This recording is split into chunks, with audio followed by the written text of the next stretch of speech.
I always wanted to be in the background. I didn't want to be noticed. And when you go through something like this, you are noticed. You can't help but be noticed. And especially when you have no hair, you become revealed. And I became quite comfortable with that for the first time in my life. I've learned so much about myself through cancer. I'm so much stronger than I ever thought I was. I had so much support from my family, my friends and coworkers, but primarily, my husband was a tremendous amount of support and strength for me, particularly right after surgery and having to work through all that scar tissue and having to learn how to break through that and stretch and reach. Come on, reach up, let's make another line. You can go higher. And having my boys cheer me on, Kate, you can do it, you can do it. That gave me so much to look forward to. It made me work harder. I would say to any cancer patient to be patient. It's not a sprint, it's a marathon, and you have to prepare yourself for a journey.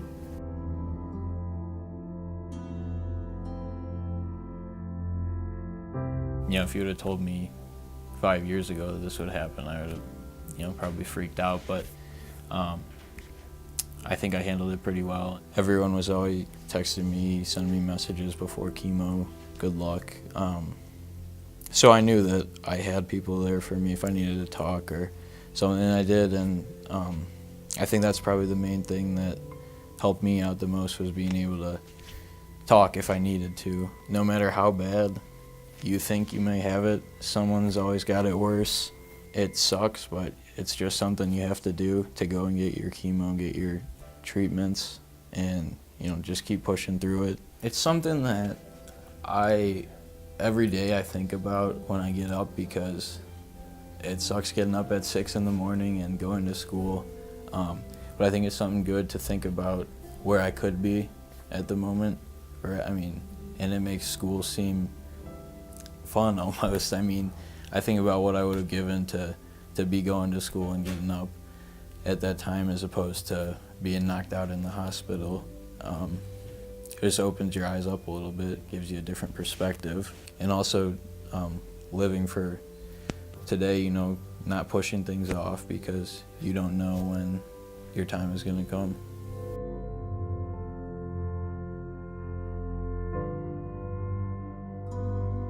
I felt when I was diagnosed that it was so unfair, because I tried really hard to exercise and eat healthy, and how could this happen? And so I learned, that cancer is unfair and it's indiscriminating, and it wasn't a reflection of me. I found joy and comfort in just friends and family, whether it was, all the flowers and cards and meals that people made, or just the little things like a quick text to say, how are you doing today? Or how did your appointment go? My mother-in-law contacted the Archbishop of Romania, who held a prayer service of all these priests for me. So that was so amazing, and just so, wow, that many people are thinking of me. My husband gave me a lot of hope, because he did endless hours of research online and convinced me of the great strides that have been made in breast cancer, survivorship. And also because he always makes me look at the positive side of things, even when I don't want to. One friend told me that it's a process. It's definitely a process, and that stuck with me, because it becomes extremely overwhelming, and I needed to focus on one step at a time and 1 hour at a time some days. There's the bad days and the rough days where you don't want to go on, and I had to learn to accept that. That was okay, but I needed the positive people to draw on to pick myself back up and keep going.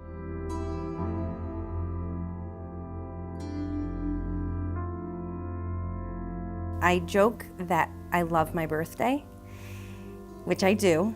I think everybody should love their birthday. I love it even more now, though, because the more years that go by and the more years that pass, it means I get to live longer.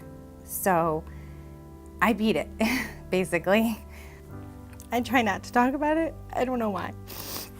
I love being a survivor, but I guess it's just emotional for me. My husband, he's my best friend. With him, I wouldn't have gotten through it. Like, even when I came out of my surgery, I wanted to literally just lay in the bed and die because I was miserable and I was sad and I was feeling sorry for myself. And so I didn't eat. Like, the 3 things you have to do to get out of the hospital: you have to go to the bathroom, you have to eat, and you have to walk the halls. And I wasn't going to do any of it, and he made me. He force-fed me, and he's like, and now we're walking, let's go.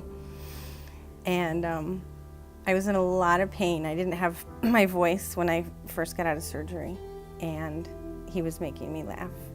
And it hurt to laugh, but it felt good.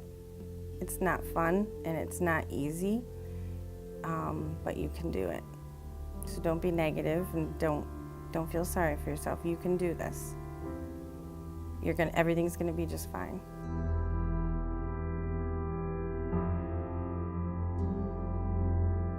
You can't give in to it. You have to be strong and believe that you can get through it. And I really feel that with a positive attitude, that you could do anything. I prayed every single day with prayers and friends praying for me when I knew that my final days at one point were so close to the end that I just said, God, so be it. If this is what it is, I'll do whatever you want me to do. But if I could have one wish, I would love to see my children get married and have grandchildren.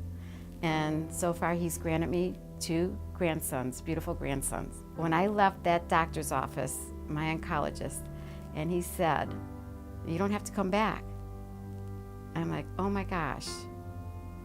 I really feel like I beat this. And I walked out of that office with such happiness and gratefulness and just looking up to the sky and saying thank you for this moment that I could continue on.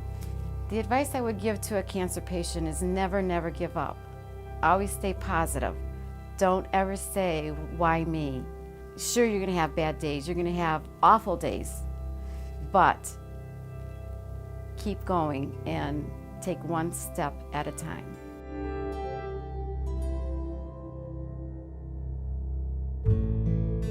The word survivor means to be brave and strong, being able to go like every day and getting shots and like watching like family members cry and stuff, and like you have to be strong. Sorry. I always used to play with puzzles, or my grandparents, like they came to visit me, they like stayed with me. They were like my joy and happiness. I went to this camp, it's called Camp Quality. It's like for kids with cancer. And I met a bunch of people there, and I've met so many friends there. When I was going through treatment, my niece was born. So that made me like think that I need to be here, like I need to help her, like she needs to grow up with an aunt. So that helped me a lot too. I've made like bags for the children's in the hospital.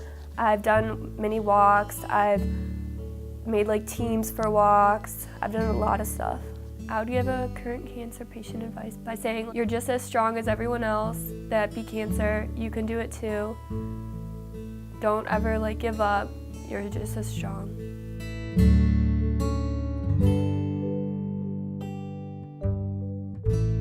My grandma gave me this huge Angry Birds set, and it had all the pigs, and it came with the tower for the pigs. He always had a smile on his face, so that helped out a lot. He was on a IV chemo and a pill, and trying to teach him how to swallow the pills was very difficult, and it would sometimes take several hours a night just to get the pills down, and he would get very upset, and it was tough.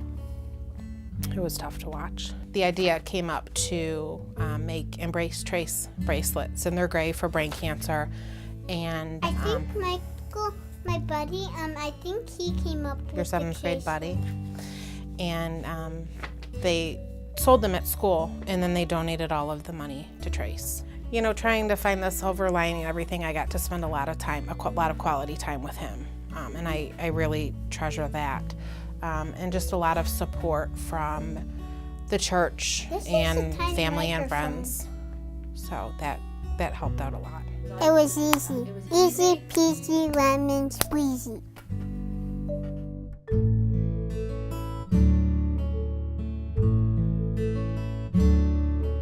Being a survivor means not giving up, not being deterred by obstacles and just forging ahead. Sometimes you don't want to hear, you're afraid to hear what it could be. I credit my primary care physician, Kathy Green, for just doggedly making me see a surgeon, and I was so angry with her because I had gotten a letter from the hospital saying you don't need another mammogram for another 6 months. I was good with that. But she kept saying, you know what, you don't feel comfortable with your body, go check it out. And I said to her, oh, I can't go now, I'm going on vacation. I really don't know where that came from because I wasn't going anywhere. I just lied. I was angry with her for she was pushing me. And if she hadn't, it would have been disastrous. I am a person of tremendous faith. So I'm also raising 2 little girls. One's 5, one's 10. And the 10-year-old is autistic and bipolar and ADHD. And I always believed that God orchestrated this, that He put me in the place to take care of these girls. If He did that, then He would give me the provisions to be able to continue to take care of these girls. So I trusted that He had it under control. I believed that.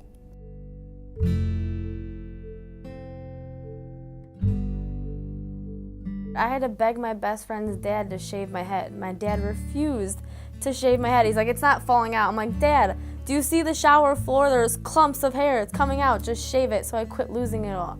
I'm not shaving that hair. It's too pretty. I'm like, Dad, just shave it. It's just hair. I wasn't ready for a lot of stuff. I was only 17. I was grown up a lot faster than I probably should have been. It made me realize who my real friends were. It made me realize that going to prom bald was a heck of a lot easier than having to spend 2 hours in a salon.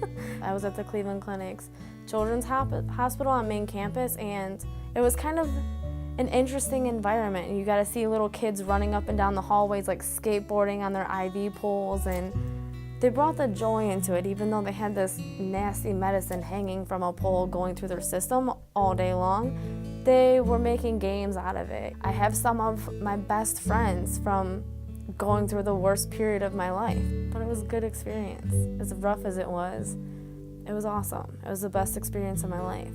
Being a survivor to me represents being something bigger than life itself.